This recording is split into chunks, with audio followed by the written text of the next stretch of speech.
Okay.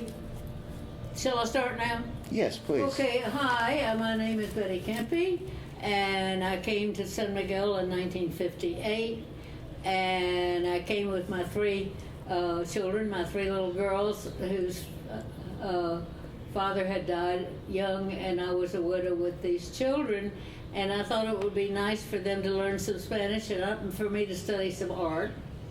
And I knew a couple of people who had been here. Not too many, because there weren't too many people coming in those days. We're kind of overstressed with too many people now. But that's what happens to every place that's popular.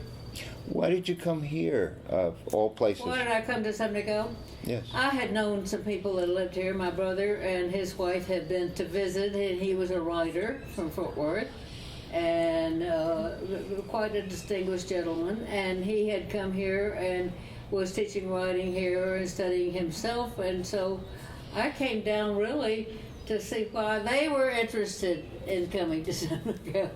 And that was what brought me in the first place. At the time that I first came to San Miguel, I was still in my, I guess I was in late 40s, early 50s. Mm-hmm. Anyway, I was a young widow with three children. So when you think about having three children, you think you've got to be older, you know? Which I was, but Augusta was a fabulous teacher. I think any of my children will tell you that. They loved it. Well, I wouldn't say they loved it from the time they first got here. I don't think children do. They have to get rather used to being in a foreign country. But when they make some friends and have some fun, then they start liking it. Where did they go to school? Well, let's see. I don't know if you've ever heard of Augustina, but she taught at a private school here, and she was Augusta. And Augusta was not only a fabulous teacher, but she was a very unusual person. And so they went to Augusta's I think they were in about the 4th and 6th grades, and then Kiki went to the Mexican school where she could learn some Spanish, and she was speaking it in about 6 weeks. That's good. They do when they're younger. Well, I was interested. I was interested, of course, in the schools, and I was interested in what they were learning about a foreign country, but also very interesting people, including Sylvia Samuelson's husband, who taught me art, and his name was Fred, and he was one of the better arts teachers in town. I knew about 100 people, I'd say, in San Miguel when I was first here.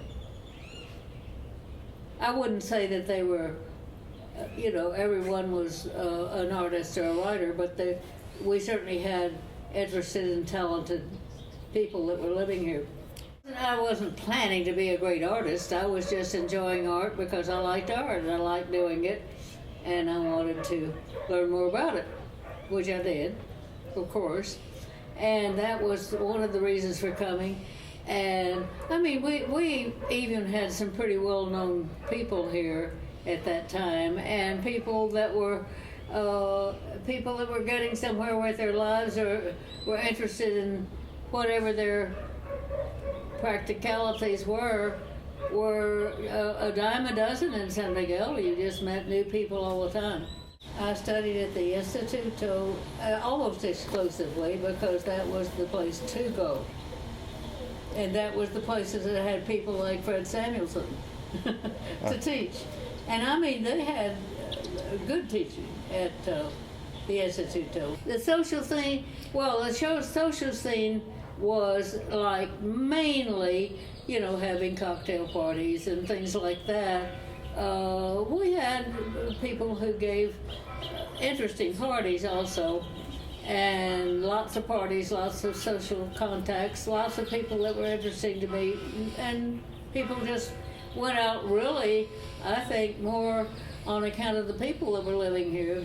And I discovered, as one of the things I learned about running a hotel in San Miguel, that as far as hotel service is concerned, that people liked to eat their lunch at home more and go out to dinner at night. Now, you see, then we had the El Patio, which was the main actually the main social place to go and meet your friends and have drinks. And that was where the corner is now part of the post office, I think, isn't it? Oh, up from the Jardin. It used to be the El Patio restaurant. Uh-huh. How is it different then from the way it is now? No, too many people. Too many people, and, well, I would say too many people in that wherever you went in San Miguel is now pretty much overcrowded, and you don't know everybody there. Well, wherever you went in my day of going out and meeting people, well, wherever you went, you met friends, you made new friends, and it was always a place that something was happening. Something was interesting. I just loved it right from the beginning when I first came here.